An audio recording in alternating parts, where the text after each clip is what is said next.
با سلام و درود خدمت مخاطبین عزیز قدس بانک. در این ویدیو قراره که افتتاح حساب بانک مهر ایران رو از طریق گوشی موبایلمون انجام بدیم. پس با من همراه باشید. در مرحله اول وارد اپلیکیشن بازار میشید و برنامه همراه بانک قرض‌الحسنه مهر ایران رو دانلود و نصب میکنید. بعد از نصب وارد اپلیکیشن میشین و اینجا میگه که اجازه میدیم پیامک بیاد براتون یا خیر. اجازه مجوزش رو صادر میکنیم. از قسمت پایین افتتاح حساب آنلاین رو انتخاب میکنیم. در اینجا شماره موبایل و کد ملیمون رو وارد میکنیم و تایید و ادامه رو میزنیم.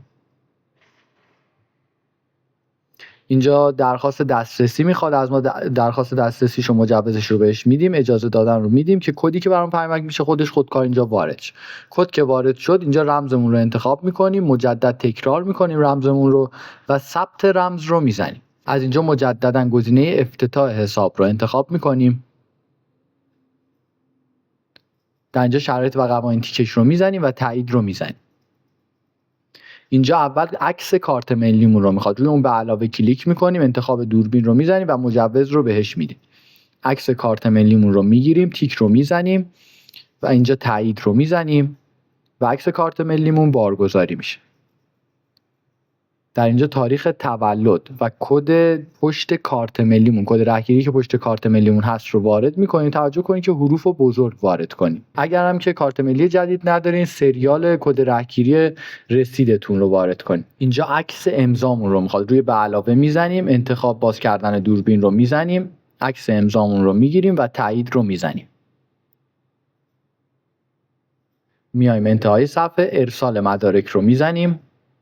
اینجا مجوز میخواد برای ضبط ویدیو، ما مجوز رو میدیم بهش. ضبط ویدیو رو میزنیم و متنی که بهمون داده رو میخونیم. توقف ضبط ویدیو رو میزنیم بعد اینکه متن تمام شد و ارسال ویدیو رو میزنیم. ویدیو احراز هویت ما ارسال شد. اینجا شغلمون رو، آدرس محل سکونتمون رو و کد پستیمون رو وارد میکنیم. نوع حسابی که میخوایم باز کنیم رو از اینجا انتخاب میکنیم. هر حسابی که مد نظرتون هست رو انتخاب میکنید. شعبه مد نظرتون رو از انتخاب شعبات انتخاب میکنید و ثبت و ادامه رو میزنید. اینجا میگه که کارت ارسال شه درب منزلتون یا میرین حضوری از شعبه میگیرید، هر کدوم خواستین انتخاب میکنید. اینجا هم کارمزدار نوشته. ثبت و پرداخت رو میزنیم و ما رو وارد میکنه داخل صفحه پرداخت اینترنتیمون که بعد این کارمزد رو پرداخت کنیم که حسابمون باز شه و کارت برامون پست شه. اطلاعات کارتمون رو وارد میکنیم، رمز پویا رو ارسال میکنیم و اینجا وارد میکنیم. روی گزینه پرداخت کلیک میکنیم، بازگشت به برنامه رو میزنیم و حساب ما با موفقیت باز میشه و طی یک هفته کاری تقریبا کارت برای ما پست میشه. اگر هم که گزینه صدور در شعبه زده باشیم، به محض اینکه شما حساب براتون اس بشه میتونید برین شعبه و کارتتون رو دریافت کنید. ممنونم که با من همراه بودین. برای مشاهده آموزش‌های بیشتر حتما صفحه ما رو در اخبارات دنبال کنید.